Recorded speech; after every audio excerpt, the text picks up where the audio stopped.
What's up, everybody? This is yours truly, your nutritionist, Robert Ferguson, or Roberto Lorenzo Ferguson. And today is what I am going to call part 3 of 3. And when I say part 3 of 3, I'm talking about part 3 of 3 of a conversation that I've had as it ties into the spirituality. So let's think spirituality and how you can leverage that to help you improve any part of your life, specifically weight loss, improving metabolic health, and just living your best and your healthiest life. So we're not talking specifically about eat this or avoid this.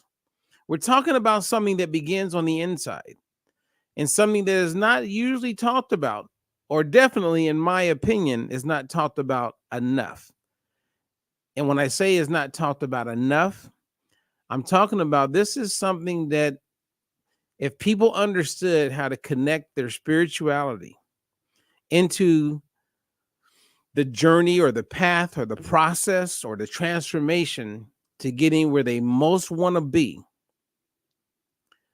then we're talking about something. So to help me out, who is not 100% in agreement with everything that I say,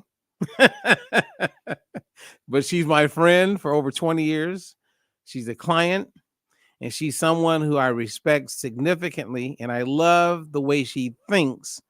And there's no other person than Sharon that I would rather have this conversation with. And I hope you guys all benefit from this conversation. Okay, so there is a part 1 and a part 2. You can go back and listen to both of them. If you have not liked or subscribed to our channel at YouTube, please do so. But without further delay, here she is. Lady Sharon, what's I'm in my brand new house that I just moved into, and I wasn't sure what the light would be, but I think the light's better here because there's some outside light. Yeah. No, the light which in your other house was really nice too. But well, anyway, Sharon, I mean, so let me share with you where I would like this conversation to go. Good. And so I started to share this with you the other day when we were talking. So I'm going to do it again because I want everyone to understand kind of like this is the setup. Right. Now I share with you that there was a gentleman that I went and heard him speak, and he shared something that has been with me ever since, and I share with as many people as I can. And he gave a talk where he talked about the power of being creative. And my mind first goes to the place where when you're dealing with stress or trepidation or concern, as a former Marine, we train to be in the best physical shape so that we could deal with those types of stresses when it happens, because trepidation can get someone killed, right? If you freeze and you don't move and you get caught up in panic, that's not good. Right. And so when you're in a situation where you're not freezing up and you're not in panic, you're able to see it for what it is, and you can rationalize and make decisions. In other words, you can actually be creative because you may need to do some. I call it resourcefulness. Yeah. And so to tap into that creative side of that we all have, this guy's sermon was about whenever he would get upset or be frustrated about anything, he knew that he was trying to control something that was out of his control. And as a result, he would get angry, get mad, give up, not stay the course. And he said because he was not connected to his creator.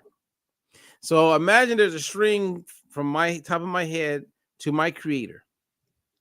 And whenever I am mad and upset and I want, things to go a certain way and they're not going that way, I start maybe saying things, I get angry because I'm no longer connected. Right. And so knowing that as a sign or a cue, whenever that happens to me where I'm frustrated or angry, I stop what I am doing and I ask myself this question. I say, Robert, what are you trying to control that's out of your control? Good question. And then I go and I acknowledge it. Maybe my kids are doing something that I don't like. Maybe I'm starting to judge them, and that's not healthy for any of us, but I'm not connected. So to get Right. connected, I pray. I have quiet time, and I say, God, work with me. What am I missing here? Help me understand this. And as I spend that time, then the anger or the frustration or whatever I was wanting to control that I know I can't control, but it was bothering me. Right. I tap into this place of peace. I accept that I cannot control it. Whatever it is bothering me, I'm back, and then I'm able to be creative. I believe if everyone who wants to lose weight understood this, it could help them stay the course. Talk a little bit more about the actual prayer, because there are a lot of people who feel like they don't know how to pray. And what you just said about I center myself, I ask God what's next, to help me out, that give me back my resourcefulness, you know, but then how do you listen and trust that you hear? Just talk about that a little bit for you. Well, I know from a psychological standpoint that whenever we ask ourselves questions, our mind will work hard to find the answer. So if you ask yourself a question like, man, why do I always give up? You're going to find answers to give up. Exactly. You'll find your brain will come up with the answers. Or like, why can't I get my blood pressure under control? Right. Your brain may say, hey, you know what? It's genetics. You know what? Your mom has high blood pressure. You have it. Your And brain will then, supply whatever answer yes. to any question you ask it. Why am So, I so fat? Oh, well, blah, blah, blah. Why am I yeah. so ugly? Why am I so dumb? People ask themselves these dumb questions. and and the trick is to learn how to ask empowering And questions. that's how I pray. Okay. I ask questions based on the answer moving me forward in life and not backward. Excellent. So it That takes a little bit of practice, right? Because yeah, you got to get to a place where you know how to ask questions. So my questions would be, God, I know the opportunity is there. Right now, I'm feeling a little frustrated because I stepped on the scale and it's not what I wanted to see. I got all these parties coming up. God, I know I can be successful. What can I do, God, to increase my chances of being successful during the holiday season when everyone's eating the things that I'm avoiding? And I started there. okay. That's good. Yeah. And what I also noticed, and I've noticed this in the last few weeks since we've been doing this, and I have this friend who's you know, basically more in alignment with you than not, in the house, and we know what's good to eat and what isn't good to eat. We know, the diet-free plan, if we just follow that. And I've been saying, and you've been saying to me, well, you really haven't followed the plan. Well, you really haven't followed the plan. And and so I said, okay, I'm going to follow the plan. And you know what, Robert? I have been stuck at a same weight since my sister died a year and a half ago, the weight I gained, and I'm back down like another 3 pounds. So So since you've been doing what you just said you're doing, you're following the plan. And I know that weight loss for you is not always easy. it's been very Yeah. challenging. But my excuse was my insulin. Well, we took that away with your plan. So that's not an excuse anymore. Well, And congratulations that you're down. That's amazing. yeah, and I've always known that if I didn't eat dessert for 2 weeks, I would lose the craving for it. I mean, I know that about me. So I'm throwing desserts every day, and I'm like, no, not interested. And it's not even a excuse. I'm not following a plan. That's where I would get in trouble. I'm following a plan because then it's a have to. But when I'm in that spiritually centered place of I'm loving myself enough to say no to what doesn't serve me, it's a whole different thing. And so what you just said about asking for help. It's like people forget that they have that. And what happens when we're in fight or flight or frozen or overwhelmed or, making ourselves wrong about something, we lose that resourceful. We forget how brilliant and how genius we are. We forget how connected we are to a source that has every answer to every question you could ever come up with. And each one of us, I think, comes into the planet with our own curriculum for growth and healing and becoming our best self and expressing ourselves in the world. And each one of us has our own, if we can get out of our way and not try to control stuff, that's when all that resourcefulness can come through. Does that make sense? Oh What I'm yeah. saying? And what I've noticed is that if I am more consciously aware, and the other thing we talked about last time was competing intentions. So when I can get clear on my intention enough that no other intention can knock that out, then I'm in a better space. So it's like I don't want to come to our weekly call anymore and say, well, yeah, I just had that bread pudding and the scale didn't do anything. I never lie to you. So I don't want to have to, stuff anything away. So that intention, frankly, of being in alignment when we have our calls it helps me to stay the course. It helps me to be more honest with myself. And one of the things I have a little thing on my calendar, I put little boxes to make sure I sort of did things during the day. And at first, I never put anything about food because I didn't know how to track everything. But I put a little section that said DFL. It just makes me at the end of the day, did I stay the course for the day? So that day I get to give myself a check mark. And now that I'm doing that, I want those check marks. I don't want any X's in there.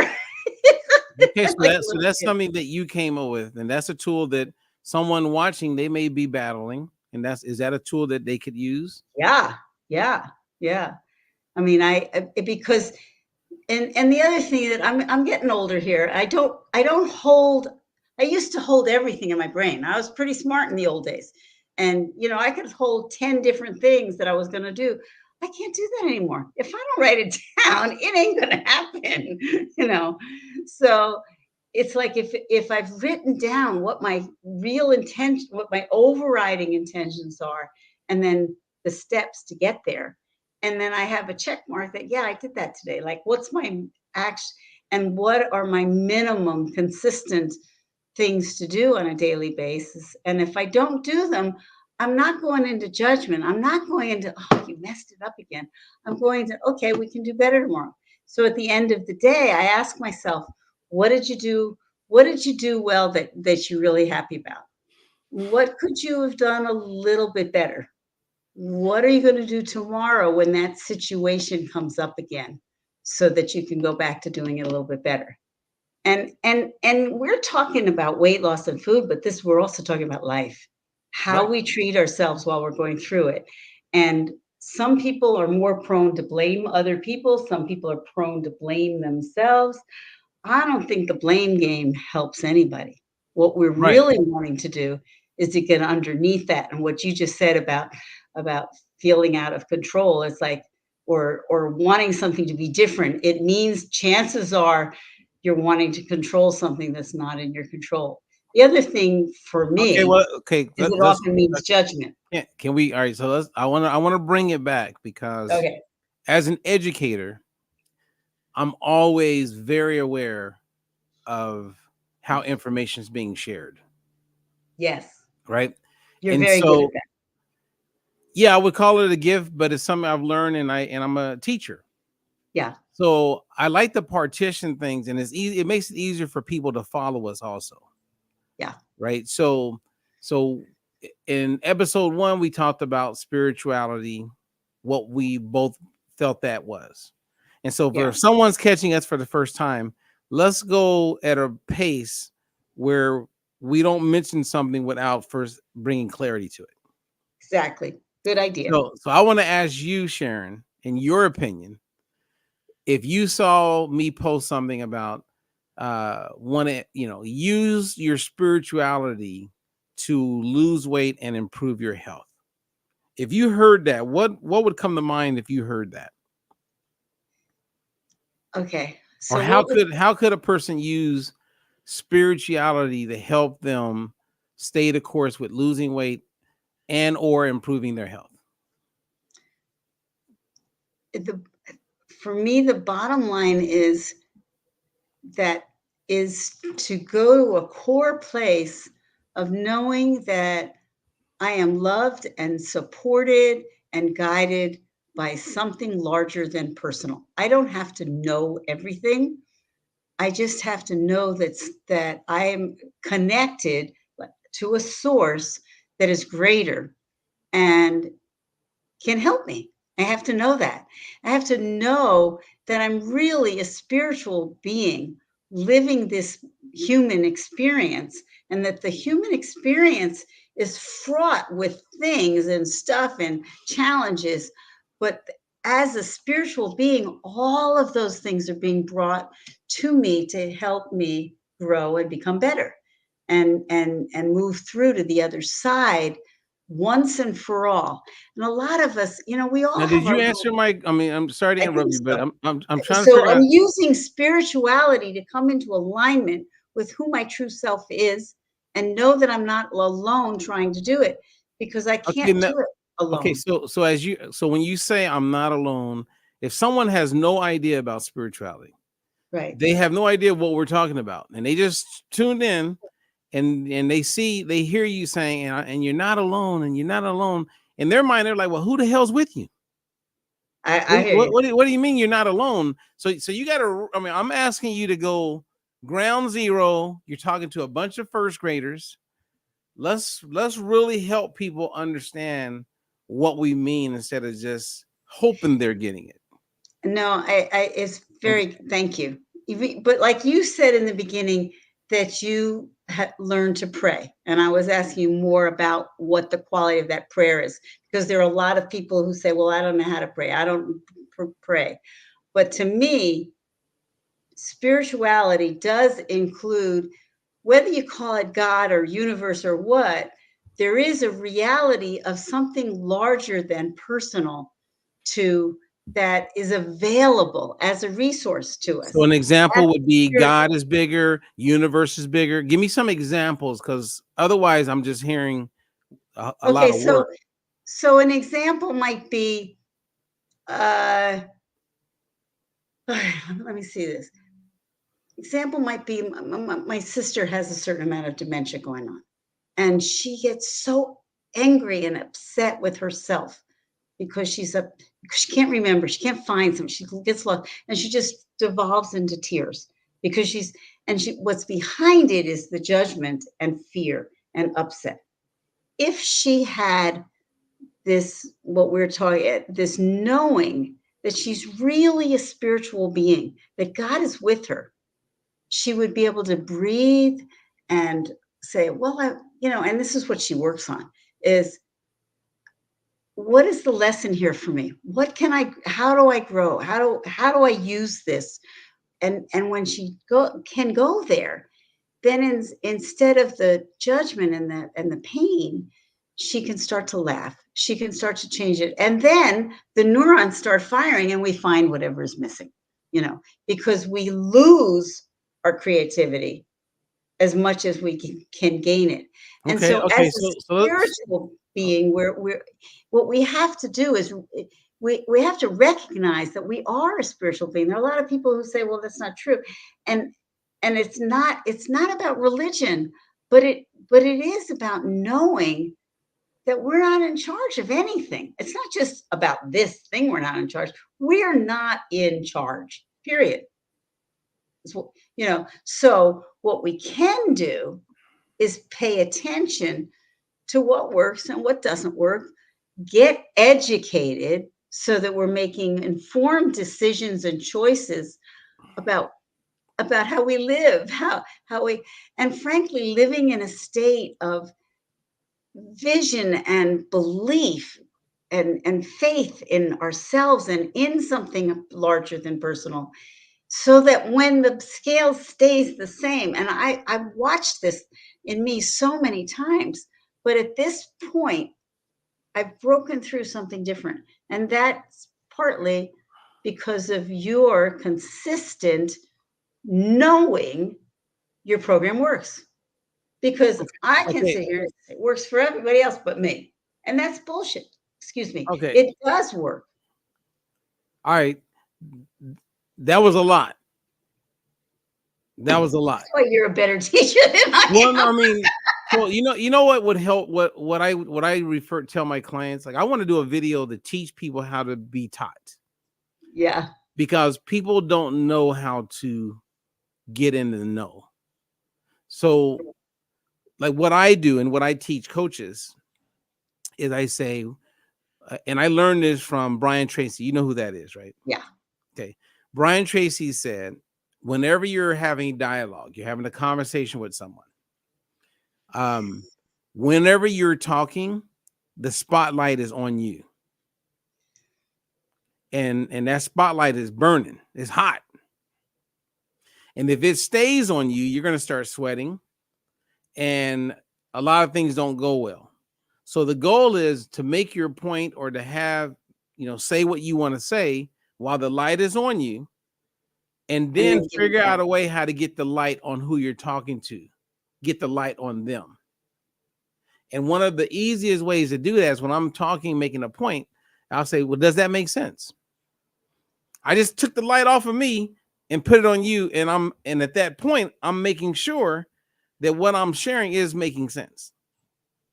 Okay. So did any of what I said make any sense? Just Well, out of curiosity. a lot of it makes sense, but I'm looking for us to have a conversation where there's a building block, I agree. right? So there's someone sitting down and they don't understand spirituality at all. And so my example to them would be, okay, do you believe in God? Now, there's a whole bunch of people that do believe in God. Right. Christians believe in God. Muslims believe in God. Hindus believe in God, right? Now, they may not believe that, a Muslim may not believe that Jesus is the son of God, but we all believe in the God of Abraham. That's what I've learned over the years. So, and then for someone who doesn't want to use the term God, then okay, well, let's call it energy or the universe. And they go, okay, I could do that. Okay. So my thing is, when you're wanting to stay the course, how you use spirituality is whenever you're not feeling like things are going well, or maybe you're just you're having a day of full gratitude, right? Which what that means is you wake up and you just say, you pray, you go, God, thank you for everything. I am so thankful for my family. I have my sister. I'm able to eat. I have shelter. I'm thankful. And please bless those who are in need. That's a prayer. Mm-hmm. So my prayers are usually statements or a question. Okay.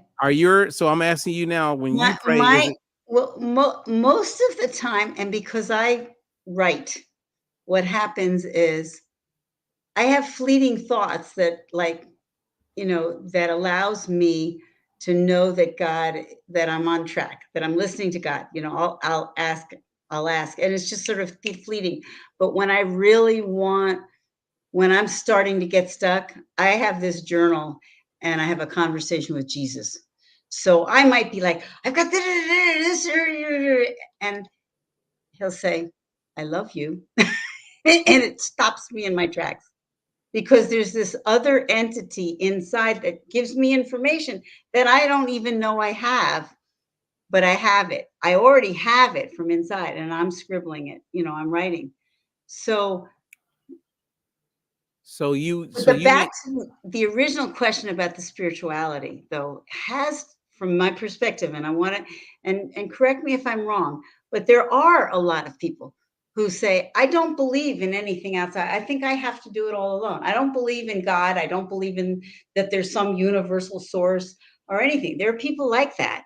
yeah. And And we're I've not been like really, and that. we're not talking to those people. This conversation is not for those people. Well, I'm talking to everybody, I think, Okay, well, how are you going to talk to someone about because spirituality and then I'll talk. they have no interest, none about God, a universe? They're like, I don't care, I'm controlling it. How are we going to have a conversation with that kind of person? Did the sun rise today, Robert? Yes, it did. Every day. And it set It sure yesterday? did. Every day. How does that happen? Well, now I feel like you're going into a place where you're attempting to win people over or convince them that there's something bigger than them. That's a different conversation.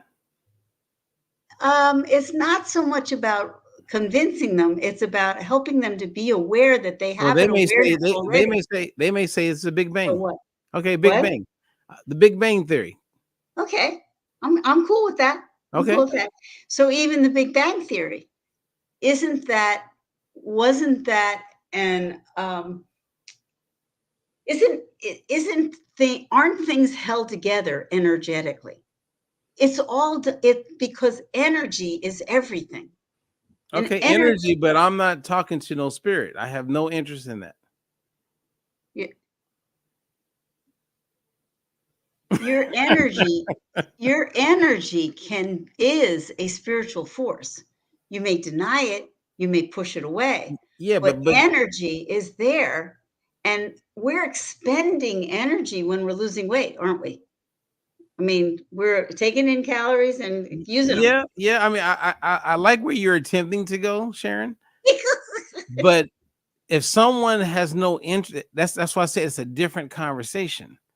The people that would come across this conversation, I'm hoping they believe in the universe or they believe in God. They believe in something bigger and higher than them. For those people who don't want to believe or do not believe, I would say, hey, catch us on a different conversation. But if you do believe in God, and there's a lot of people that do, or you do believe in the universe and spirituality, and there's a lot of people that do, then let's help them because they're here. They're interested. We don't have to convince them. You know, We this is such a fundamental conversation, Robert, um, because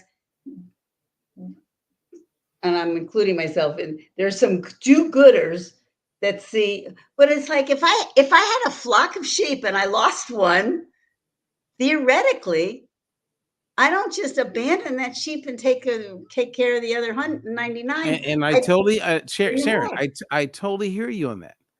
But there's a time and a place.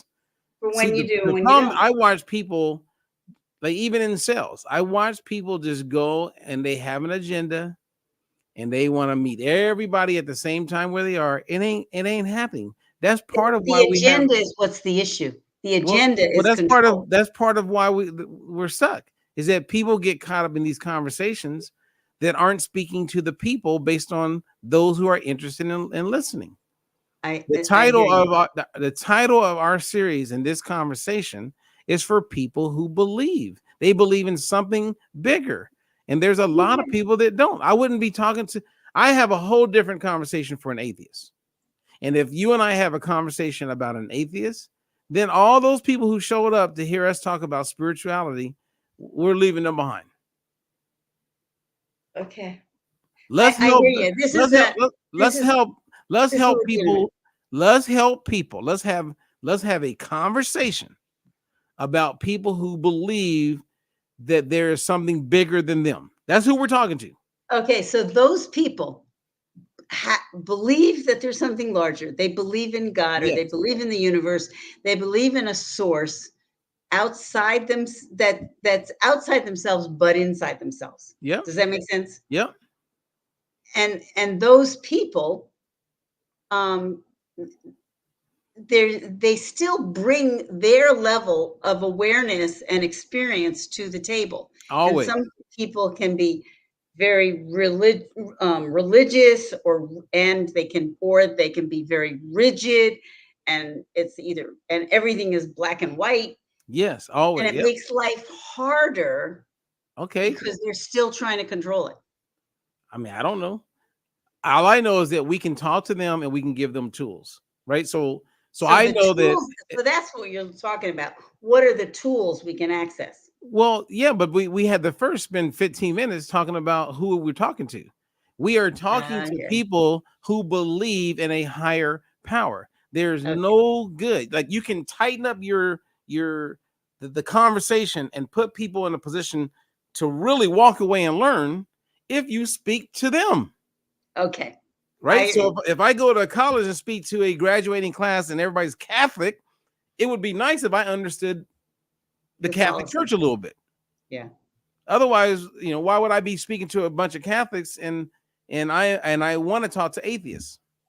Well, I guess part of the reason that you and I were having this little now thing is that spirituality does mean different things to different people. Yeah. But there are certain core principles that I think we're all agreeing on, like there is something larger than personal. Yeah. Except for those who don't believe that. There are Except for that. But I'm back to, okay, this is the audience we're talking to. Okay. Right.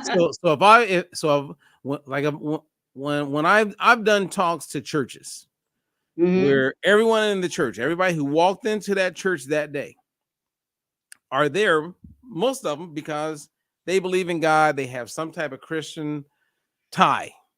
So they have faith. So I'm going to assume most people who go to church, when I'm speaking to a church group, believe that they believe in God. Okay. Okay. Now, assuming they all believe in God and that God is the source, the creator, the go-to, and they believe that all things are possible for those who believe. That's what the scripture says. But they may or may not believe that. No, I set the stage saying, if they believe in the Bible, if they believe in God, if they believe in scripture, I'm going to assume that, or they want to believe that. That's why they're at church. So if I'm talking to a group of people at church and we all can agree that there's something bigger than all of us, at that point, I can now share with them how to tap into that source when they are losing weight and things aren't going well. I can teach them how to tap into that source when they're trying to get off blood pressure medication, but things don't seem to be working. The thing where I can help them, if they are agreed to work with me, is I'm going to say, if you believe that all things are possible, you believe in God, then we're going to anchor with that. And I'm going to show you how to communicate with God when you have those moments of doubt, frustration, need. I'm going to teach you how to do that. Okay. And part of that is to tap into prayer, like you said before, right? Prayer is the quickest and easiest way. The Bible, when the disciples asked Jesus, and I don't know the scripture, but I know it's part of the Bible. They said, hey, how do we get to know God? And Jesus said, through his word. Yeah. So the more you read the Bible and understand it, because we're talking about God, we're not talking about the universe and all that right now. And we're not talking about a church or religion. Wherever. I mean, you could be in a church, you could be at home, you could be on a boat, you could be in the backyard. Okay, you have your Bible. God says, if you want to get to know me, learn my word. Okay, so now I'm going to give you a tool. You ready? Yep. One of my favorite scriptures, once I understood this, is Matthew 7:7 and Matthew 7:8, for those who want to go pull it up in their Bibles.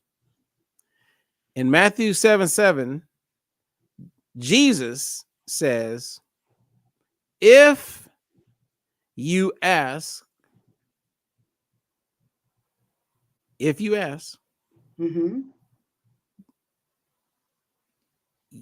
will win. And what he means by that is, if you ask, answers will come. If you seek, you will find. And then he says, if you knock on the door, it will be open unto you.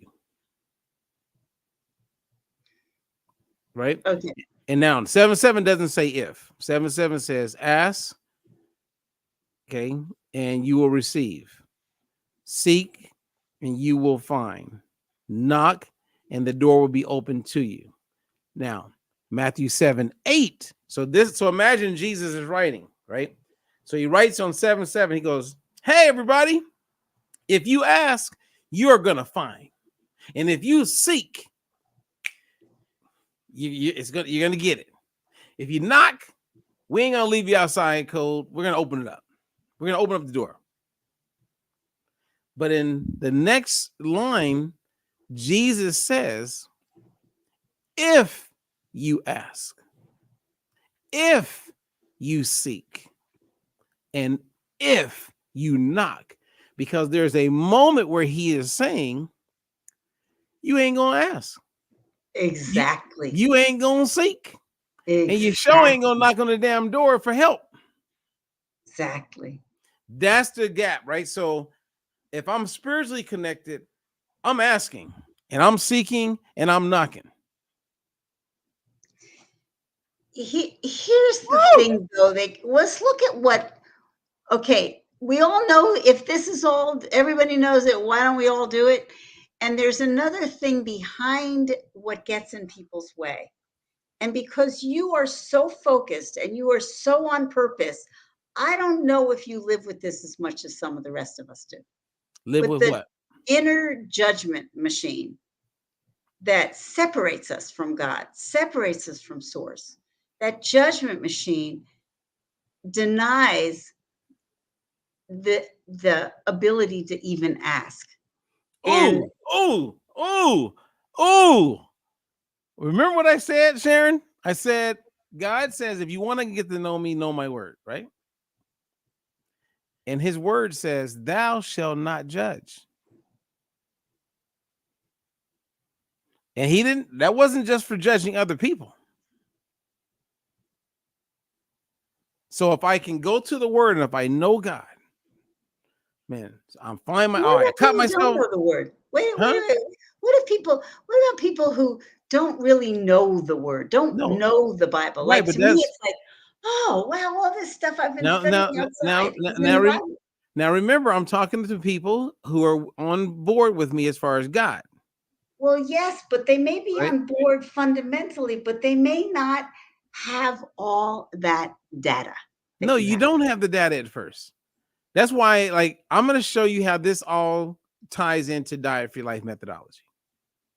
I'm going to show everyone and explain to you step by step how, if you get what I'm sharing right now, how to use that to be successful with the methodology, because not everybody knows the methodology. So they would need to learn it. Mm-hmm. Right? So in this situation, what we're talking about is like, for those who want to know God, he tells you how to do that. That's why churches often, and not just churches, but online groups, they have Bible study. So you don't got to do it alone. Right? Because not everybody wants to like spend time reading the Bible. Is confusing. They don't understand it. They have questions. So you go to a Bible study and you learn scripture. And then when you start reading and learning it, like I explained Matthew 7:7, that's pretty powerful. You know, God is real. I mean, Jesus was really clear also that, you know, who by worrying can add a single second to their life. So he teaches you not to worry. You know how many people have got stomach ulcers because of worry? Right. You know how many people can't lose weight because when you worry, you stimulate cortisol, which is a hormone that is tied into like belly fat. Right. Epinephrine takes place, adrenaline goes up, which means you got more blood sugar levels are elevated inside your body, all because of stress and how you're dealing with it. And Jesus says, hey, I don't want you to be worrying about things. Now, because of that, I came across the work of Andrew Carnegie. You know who Andrew Carnegie is? Mm-hmm. Okay. For those of you who don't know, he was one of the first I think it was the first billionaire in America, I believe. But, you know, Carnegies were huge. And I mean, he's the Right. one who gave Napoleon Hill his first job, right? When he wrote the book Think and Grow Rich, Right. which is my favorite book outside of the Bible. But Andrew Carnegie had a tool that he would give the people when they were dealing with worry. And he said, step one, write down what you're worried about. I think our lights are gonna get turned off because I didn't get my check, and I got kids, I got babies. Our electricity is gonna be off. I'm worried it's gonna be off on Monday. I'm worried. Then he says, once you write it down, then he says, what you're worried about. He says, step two, what's the worst thing that can happen, that's going to happen if that actually comes to fruition? If that happens, if your electricity gets turned off, what is the worst thing about that? And you write it down. I'm not going to be able to like cook for my kids. It's going to be dark in the house. I'm not going to be able to see. It's embarrassing. I don't. So you write all this down. And then he says, if that worst thing happens, Sharon, if you get home today and your electricity is off, write out a plan of what you're going to do. For the worst case scenario. Yes. And you know what happens when you write out a plan? When you write out a plan for the worst case scenario, as soon as you put down the last period, you feel better. You sleep better. You're not even worried because you have a plan for worst case scenario. Now, you don't want that to happen, but you have a plan. And if somebody is totally frozen, they may not be able to come up with a plan. They might not. And remember, going back to what we said in the very beginning, at that point, they're not connected. That's right. So then what can you do to get connected? You can begin prayer by venting. Right. We don't have to be perfect. I can start my prayer off and go, God, I am just so frustrated right now with myself. I feel like a horrible father. I'm about to lose my electricity. I just feel like a chump. I just feel like I'm letting my kids down. I've let myself down. Right. So this is my venting in my prayer. But I know that all things are possible with you, God. I believe that. And so I am coming to you. I am praying to you for help, for clarity. I want to be able to be creative so I can come up with a creative plan to deal with this situation. And I know that you will give it to me. So I believe, Lord. Please show me the way. Give me some answers. Woo! I'm telling you, once you start doing that, you start coming to this whole other place of like, there's peace that comes over you. It's true that it does, if you can do that. And if you get more stuck, because there are a lot of people who get stuck in that. No, I get it. You're right. I'm not debating with you. They're believers, but they're not believers because they don't have the faith to get through to the other side. And the only way that I know how to raise that for myself, because I've had to develop this over a lifetime, has been because I didn't grow up I grew up in weird churches, but the bottom line is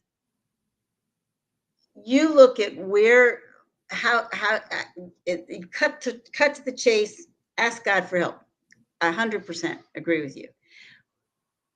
And what I also ask is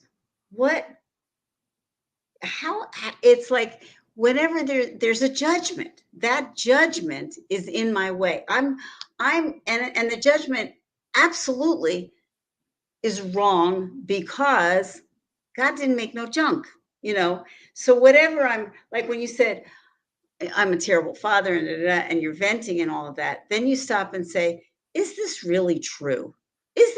Am I really a horrible father? And if it goes off, if the electricity goes off, worst case scenario, I still deserve my love because God loves me anyway. and there's Wow. got to be a solution. Well, what I just heard from you, Sharon?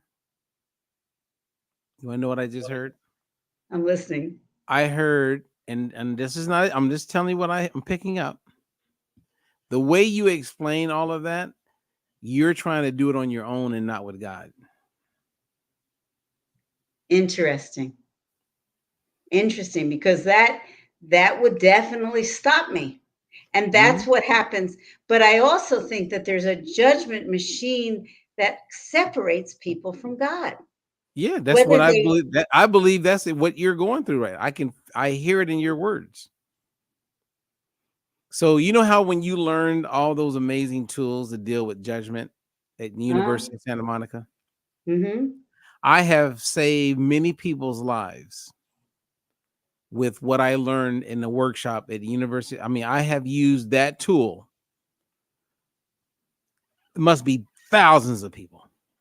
mhm, I use it all the time because I hear people when I'm coaching them judging themselves. right. And so once I use those tools, and I was only trained on the 5 steps. I think you told me they went up to 7 or something. It doesn't matter. I don't remember all 7 of them Yeah. off the top of my head. But I But that's practice the it all the part. time, so I know it, It's true. I know it well, right? So I know that, okay, obviously there's a disturbance. Right. You realize it. Yeah. Right. Right. Okay, so we got the awareness, and then it's like, okay, so why do you feel that's a judgment? What is wrong with that?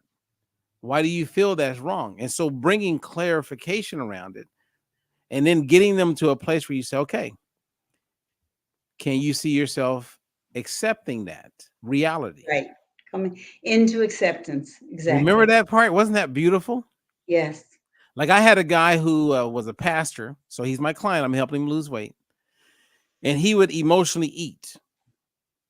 And one day, after building rapport with him, he's a pastor, so he feels, he's got a sense of pride about him a little bit. Mhm. I'm sitting there with him, and I said, "What was the triggering moment? What happened before you went and just ate all those donuts or whatever he ate?" Right. And finally, he opens up to me and says, his son is gay, and his son had come by the house, and they got in an argument. And at that point, he was so pissed off that he didn't care. He just ate what he wanted to eat. So he was judging his son because of his moral behavior. And so with the pastor, I said, do you realize there's a difference between, no, I said, can you see yourself accepting your son's lifestyle? Oh, no way. No way. Right? It's like, I mean, this guy was losing. I said, you do realize that accepting something is different than liking it. Accepting is completely different. Accepting the reality. Yeah. Yeah, than wanting it. It's accepting, and I break it up into 2 realities. I don't know if I can learn this from University of Santa Monica or through my own training, but there's 2 realities. There's a wanted reality, meaning I want that to be the reality. And there's a unwanted reality, meaning shit, it is reality. I don't want it, but it is It real. is what it is. So once I got him to realize that acceptance had nothing to do with approving, Right. acceptance had nothing to do with condoning, Right. then I got him to accept it because it was a reality. And then you got the big step, and maybe that's why they came up with 2 more steps. Because once you accept it, then it's time to move into forgiveness. Yeah. And that's a lot of work. But the forgiveness is always for the judgment you're holding against yourself about it. Because a lot of people like, well, I can forgive my son for being where he is. It's like, I forgive myself for judging my son Yeah. as there's something wrong with him. I forgive myself for allowing myself to go into judgment or to believe or to separate myself from God. I forgive myself for judging myself as holding anything that would get in the way of my primary objective, which is to love and live in gratitude and to see the face of God in every human being I meet, every situation that's there. So I have to accept the situation before I can begin to see the face of God in it. Wow. You know how loving, how beautiful that is, what you just said? Like I'm gonna send that clip to my mom, who says she's a Christian and she's a believer, but she hates Donald Trump.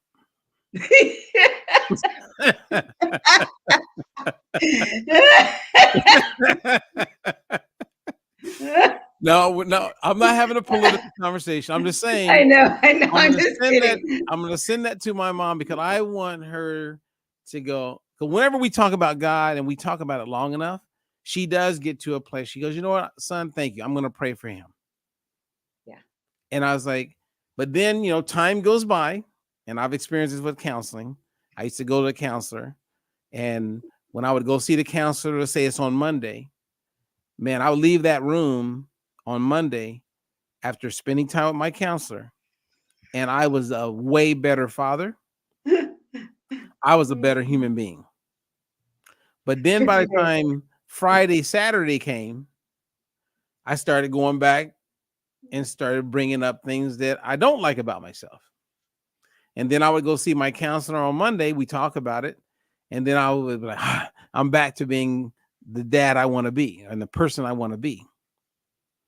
There, can I interrupt you? Because there's Yeah. two things about this that's very important, because what we're talking about is raising our consciousness, the more we can be aware of our emotional reactivity to what's going on and where it comes from and what it's related to, the more we have a choice to buy into it or not. And I think what you just said about, like, I go to the counselor and then I'm like a better da da da. The other piece that came, and I realize I'm saying two different points at the same time. Does that make sense, what I just said so Mm-hmm. far? The second part of that is that you want to be the better dad. There's a fundamental, even though people do distorted, crazy things, people want to do better. They want love. They want to be loving. They want that. They just feel like a failure at it. So Well, they sometimes we don't. Yeah, sometimes we don't even know how to be that. Exactly. Yeah. So it's like when we can raise our awareness of what's going on, then we have a choice of what our behavior is going to be. And our thoughts dictate our actions, dictate our, and we go down that too, But when you said that, it's like, and I probably interrupted your point, because I know you were saying I go to Monday and then by Friday I'm a different person and I go back. No, But there is, I believe everybody got the point there. It's like, I know that when I coach my clients, if I have a coach call on a Monday, they do way better on Monday. yes. And they're probably good Tuesday, maybe Wednesday. But if I don't talk to them for 3-4 weeks, almost every client I have will gain a couple pounds. Now, I get that because I have coaches. I have financial coaches. I have nutrition coaches. I use a lot of my own coaches because I want the accountability. I Yeah. have enough wisdom, which I think is part of how people get to the place where they can really succeed, is that they start to develop information, know-how that then becomes wisdom.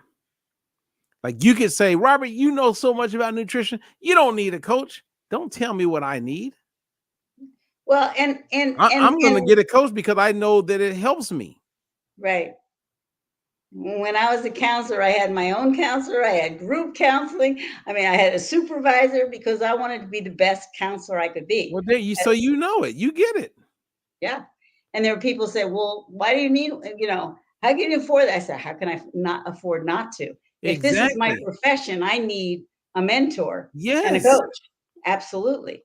Even Tiger Woods had a coach, right? That's right. Hey, Michael Jackson had a coach. Celine Dion had a coach. Right. Yeah. Aretha Franklin had a voice coach. I mean, come on. Yeah. And we only know what we know, and we need sometimes an outside. Hey, are you aware you could, hold that a little differently, or whatever. What I also see, though, is to strengthen that capacity. Like you have the session on Monday, and it may take till Friday to kind of fall apart.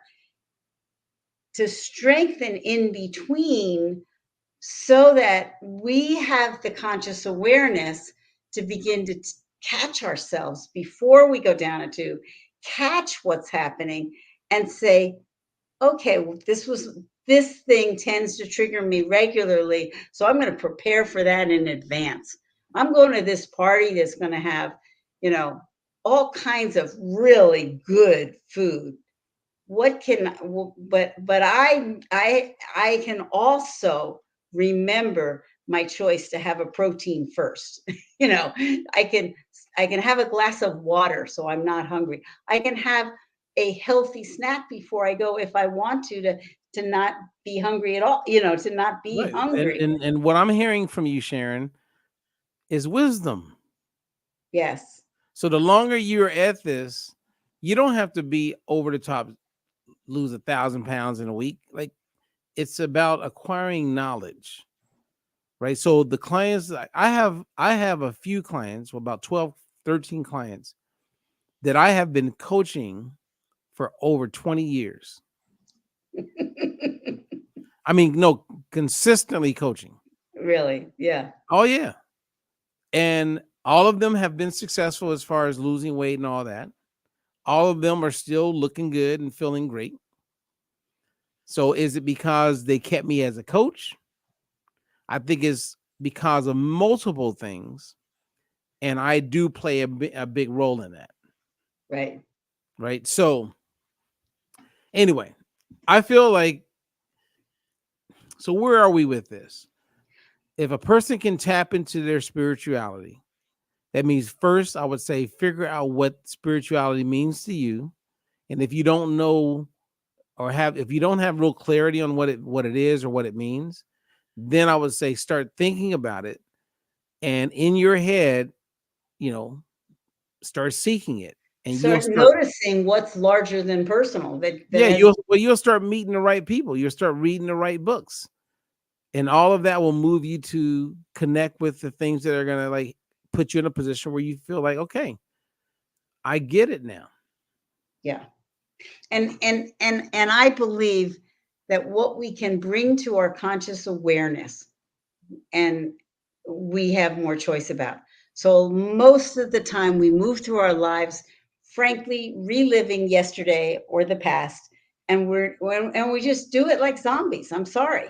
But if I can be really conscious of what I'm thinking, where it's coming from, what I want to do, then when something comes at me that triggers me, I can choose what my response will be. If I'm in reactivity mode, I take a break, go to the bathroom, and start praying. I mean, just seriously, I do that. I say, you know what? This is not working. Let me go center myself, and we can, do this for it. But if it's just between me and me, even more so, I have to become more aware. And the only way I can do that is by observation and thought. People don't like to think that much. To Okay, just so sit and think. all right, now we're Yeah, you do it. no Take we're over. no we're at time. I mean, we Mhm. only have, so let's take about 6 more minutes, and let's give people some take homes. Okay. So in 30 seconds, give something that you would like people to get out of this. Like, give them a take home. What's one thing, some advice? Give them some wisdom from Sharon based on what we were talking about. So based on what we're talking about, I would say that whenever we're really up against it, we have a source that connects us to something larger and probably a better answer. That's fundamental. and that we can ask, that we can stop before I go put that thing in my mouth, really ask myself where it's coming from, why I want it, and da da da da. I can still choose to eat it, but I want to know why I'm choosing it and is it really going to serve me? And if I'm truly loving myself, chances are I'm going to be kinder to myself in the outcome, like to where I'm headed to go. Okay, so So when you say so wouldn't I be kind to myself if I eat that pound cake? you would be, Because I'm treating myself. you're treating yourself, and you have a larger goal to drop the excess fat.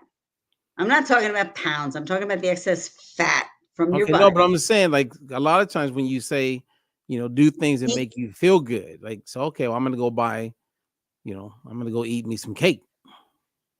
well, and ask yourself, is that really going to make me feel good? How am I going to feel after I eat the cake? You know, Well, how, people don't think about how they're gonna feel after. well, that's what we're talking about. Is from a spiritual place, you're thinking about who you want to be on the planet and how you want to be connected to your source and what your outcome is that you're going for. And yeah, okay, the world will not come to an end if I eat the cake. I might spend a year at the same weight because I keep making excuses, or I can choose to get on the program and do better. You know, and it's a choice, moment to moment. How I treat myself is a choice, and if I treat myself with value, I'm going to eat better. If I value who I am, and I don't, frankly, Okay, well, I'm let me ask you a I'm question. Let me, overweight, and I don't, and there's this part, we are not things, we just want to eat the cake. We're not thinking. But but that's what Diane that's the said. thing. You're at certain moments you're not thinking, and you just want to So eat, and you just want to eat the cake, it's right? kind of that I could Well, eat, we're not. She's not. At that point, you're not in touch. but then you're disconnected. So we go back Yeah, to our spiritual yeah. source. You So want to it's kind of connect. like I don't know if you know this, but Muslims, I believe they pray 4 or 5 times a day, Hmm. right? 4 or 5 times a day. And I have a couple of friends who are Muslims. So you could have people who are Christians, and that's not part of the protocol as far as like the guidelines or the rules they follow. But I only see benefits if someone literally stopped and took 5 to 10 minutes and got themselves realigned. They wouldn't fall prey to a lot of things, That's right. That's right? true. Because all right, it's 9 o'clock. I got to go pray. I'll be right back. Give me 5 minutes. Oh, it's 12 o'clock. Yeah, we're getting ready to go to lunch. Give me 5 minutes. Oh, it's 3:38. I'll be right back. And every time I'm getting myself centered, man, you're gonna be like you're gonna be pretty powerful. Yeah, that's true. Yeah. And there's a difference between ritualistically doing something by rules because I can check off the box, and genuinely doing it from Okay. inside Now, out.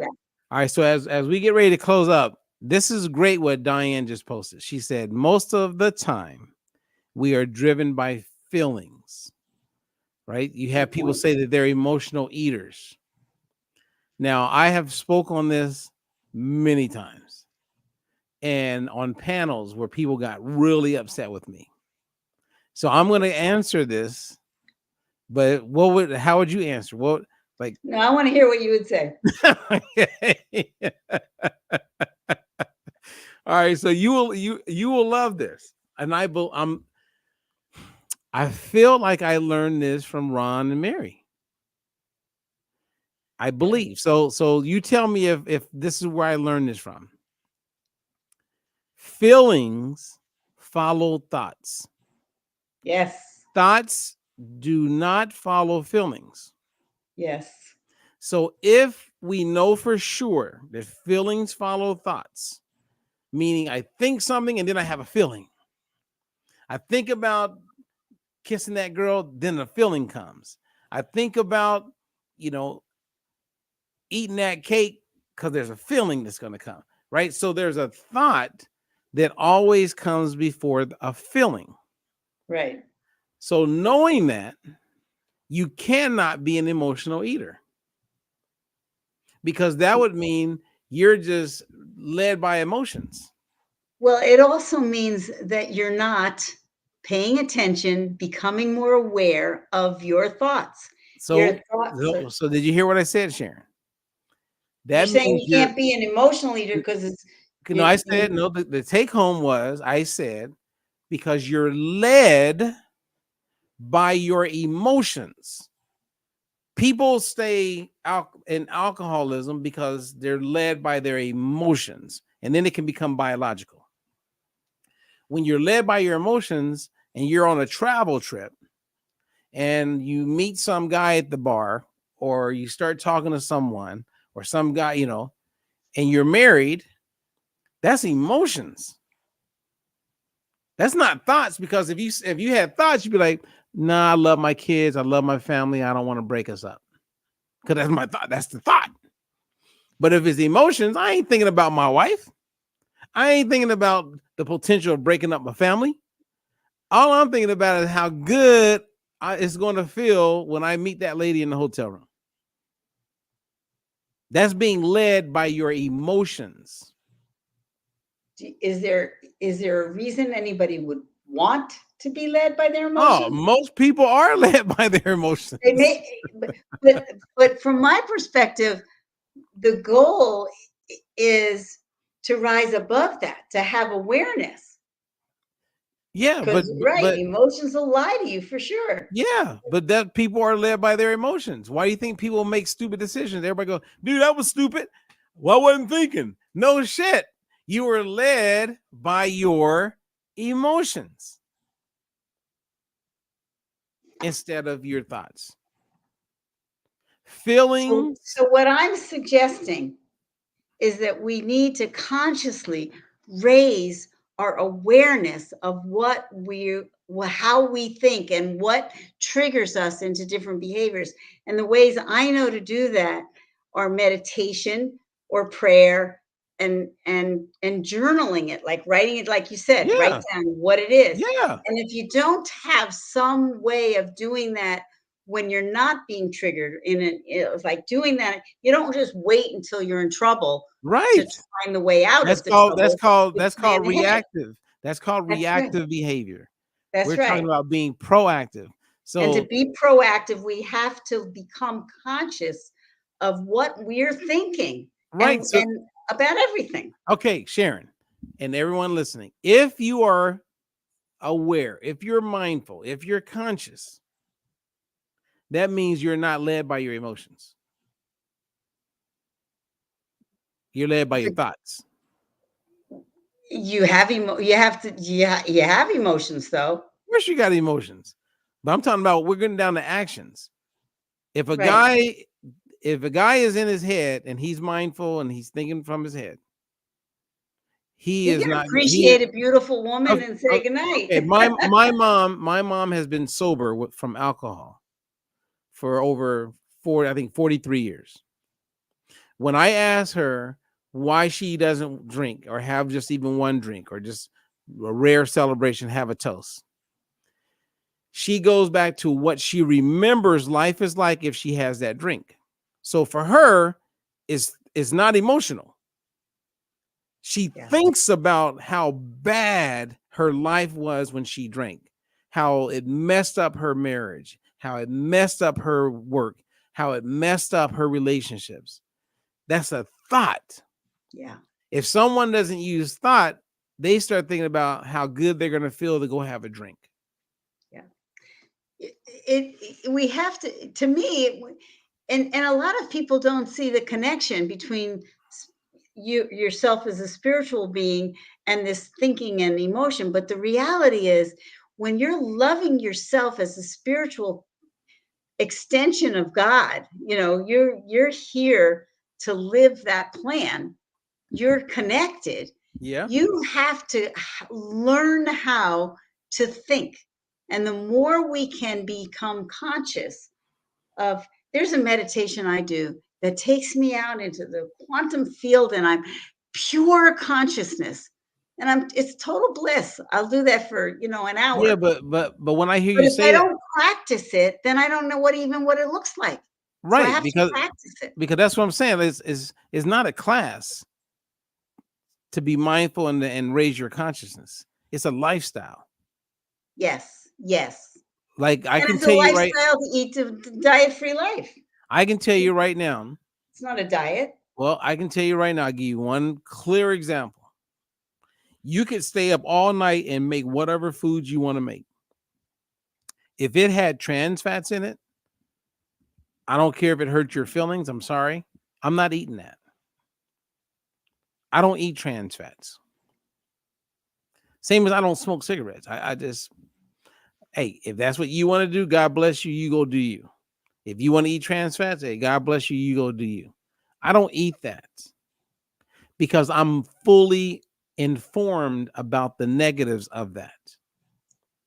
So when people look at someone smoking a cigarette, many people will draw a judgment or come to a conclusion that, that's nasty.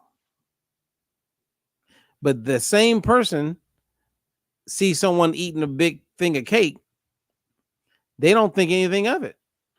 Whereas you're more likely to experience a negative in your health by eating the cake compared to the cigarette. So we've demonized certain things that become part of the culture and the norm, but it's okay to eat that brownie and to eat that cake and to drink that sweet tea and to cause your blood sugar levels to be all over the place. But that's not demonized the way smoking a cigarette is. So instead of waiting on culture to catch up and everybody to make it okay for you to avoid the cake, make time and pray. Go to a party and just go in the bathroom by yourself and go, hey, God, I really am working on losing this weight. And they got a lot of good food here. I really don't want to eat it. I want to leave this party tonight choosing not to eat all this stuff that I know will wreck my progress. And help me to pick out the foods that will serve me and still let me participate in the party. And that's where the knowledge comes in, right? Because the more knowledge you have about food, the better. And you know what else is biblical? In the Bible, one of my favorite quotes, it is said in the Bible, my people, which is me, you, everybody, my people perish for the lack of knowledge. For the lack of knowledge. If you and I went to church tomorrow, the gatekeepers of that church, the pastor, the first lady, the deacons, and you look around, the people who are running that church, not all, but a large majority, are not doing anything to inform their congregation about how to live a healthy life. They don't even teach that. They don't even have a wellness program in these churches.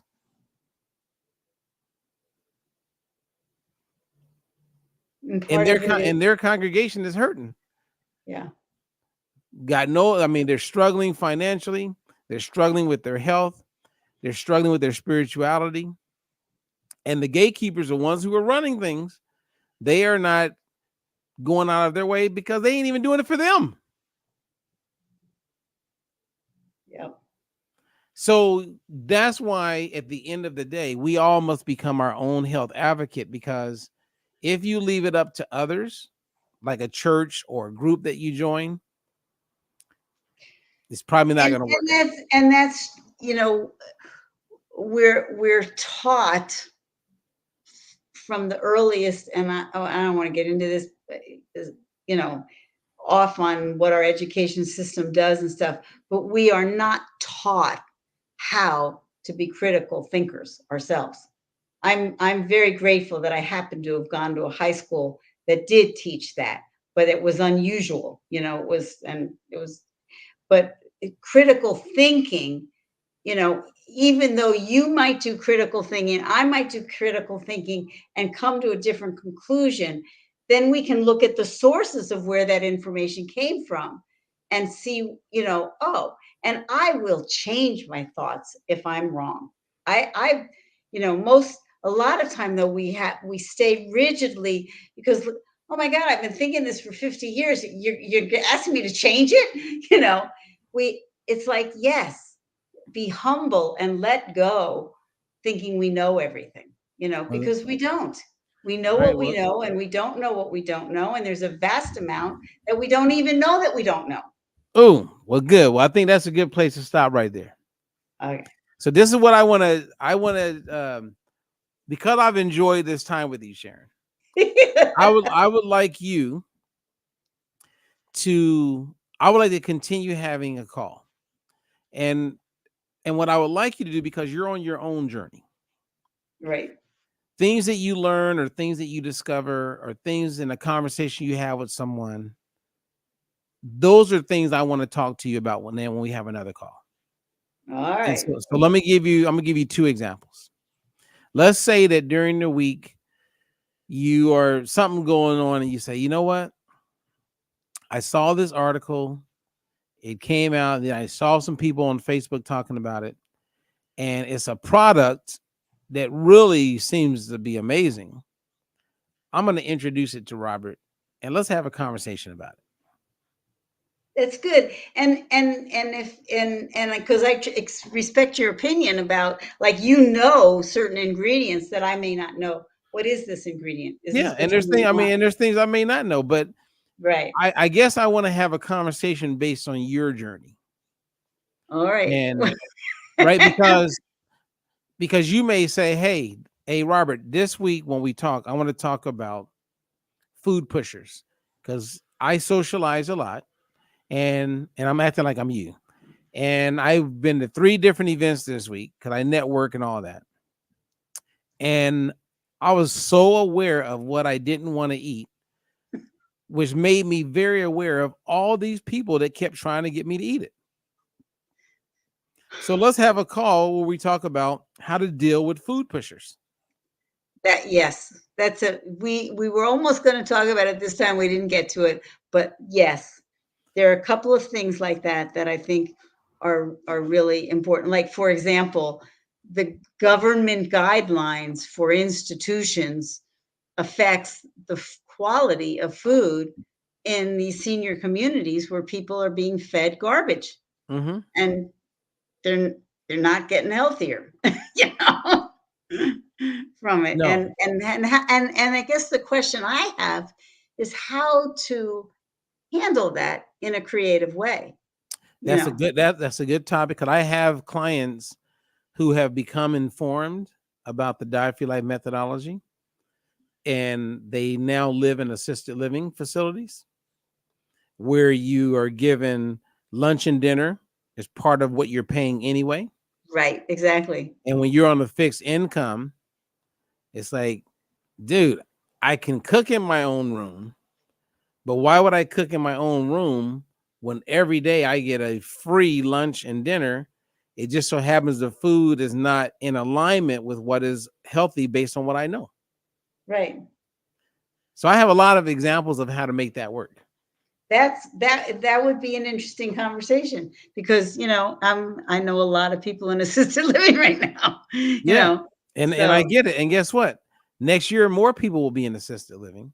And in 5 years, even more people will be in And assisted and living. and the other thing is there are people who have these narrow, write whole books, touting a particular way of eating for a particular illness or something. And they'll write the same people will write another book that has opposite information for a different thing. And it's like, excuse me, isn't there a way of eating that is healthy? And You Diet Free Life is showing a pretty healthy way of eating. But if you're thrown information, it's like, there was a period where I felt like the only thing I could eat was sugar because everything else had MSG in it, you know? right. No, but I mean, so we have to go, but I just wanted, so We you have can think of, to do this. you can think about it, and we can be impromptu we can be creative with the scheduling. You can say, Robert, Saturdays are great at 2. Hey, Robert, something happened to me this morning. Can we do it on Wednesday at 6 instead? Like, so I'm open Well, to whatever. Saturdays at 2 seem to be working for me pretty good, but we'll Okay, but see. I'm just saying, I mean, I know Yeah, that there's going to be a Saturday where you're going to want to do some other things. So I'm just exactly. saying that the flexibility is there. Okie doke. Thank you. Thank you, Sharon. This is fun. Thank you, Robert. And it's helping me. It's helping me. All right. Well, I'm glad, and you're helping me. So we got to Okay. talk about something. A lot of times people, you know, I mean, this is the kind of stuff that I like to talk about. I mean, it's one thing to be able to look at a food and read a label and be able to identify when it's not healthy, but it's also moments like life. You know, Yeah. like I would love to do a call because I've done a lot in this space where you want to lose weight, but you're living with someone who is absolutely messing everything up. Yeah. You're Exactly. sleeping with the enemy. Yes. And so many men, and I'm sure there's women also, but in my experience, I work primarily with women. I have watched thousands of men totally blow it for the women. It's like if you're married to the wrong person, it makes it hard to be healthy. And how to strengthen the marriage without just putting your track shoes on and say, well, I'm out of here. Right. I mean, it's learning how to navigate around it. I'm not Yeah. because I wouldn't advocate getting a divorce just to lose weight. Right. But it does help to have tools so that a person can get it done. And then even then you're gonna have some guy like there's women who start working out, start taking care of themselves, and the first thing the husband is thinking, are you having an affair? Why are you getting your nails done? Why are you so like, can you work out at home? I don't like you going to the gym. I bet guys are hitting on you. And it just creates nothing but a headache because of his insecurity makes it hard for her to lose weight. Yep. And sometimes, I mean, just like when an alcoholic stops drinking, the non-alcoholic spouse sometimes, they had a role with the alcoholism, and now they don't have that role anymore, and that marriage might break up. It's That, just when you consistently take care of yourself, the other person, you raise each other up. It's like we have an opportunity in relationship to become our highest and best self or to drag each other down. And we have a amen. choice about that. So Everybody, that's Sharon Gist, everybody. Everybody, that's Sharon Gist. Sharon Gist in the house. All right. Well, hey, thank you. We'll enjoy see you your next week. weekend. And if I don't Yeah. talk to you before, happy 4th of July. Oh yeah, I forgot about that. Okay. I'll do that. And and I'm gonna do a video. One of my videos in the near future is I'm gonna have my mom on, and I'm gonna like set her up where we're gonna talk about love and praying for other people. And then I'm gonna Ah. run a clip. I'm gonna run a clip of Donald Trump. And, and then you're gonna watch my mom's face goes from happy to like, why are you run? Why you?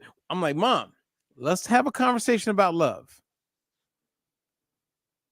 And you'll notice she will go from being frustrated and mad because I do that to like, you know what, I'm gonna pray for him tonight.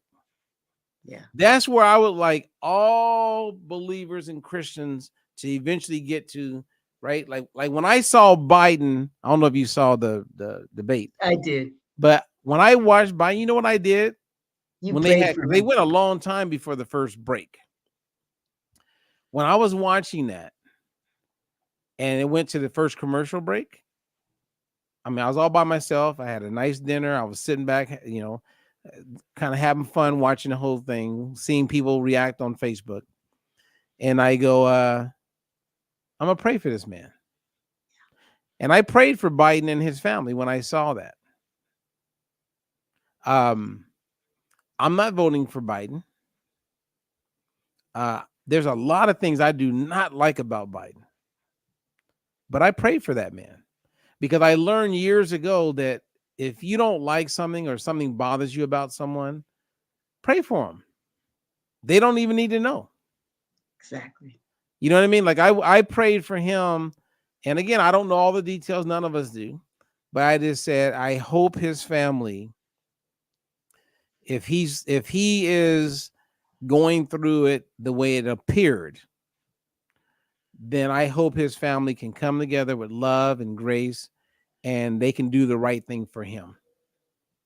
Because, he may be a fighter, which I think he is. And he's one of those people is like, I am not giving up. I am going to see this through. And I commend a person for that. But if your health is on the line, that's what I prayed for. Yeah. So, and look, Diane was with me. She says, me too. Yeah. We must pray, We need to whoever pray our for- leaders are, whoever it Exactly. is. Exactly. And Yeah. I appreciate that. I remember Bob Proctor once said, someday we'll be enlightened enough that we don't need politicians and politics. But right now, I'm really glad there's somebody else who wants to do the job because I don't want it. And it freed me from feeling like I should do that when I really didn't want to.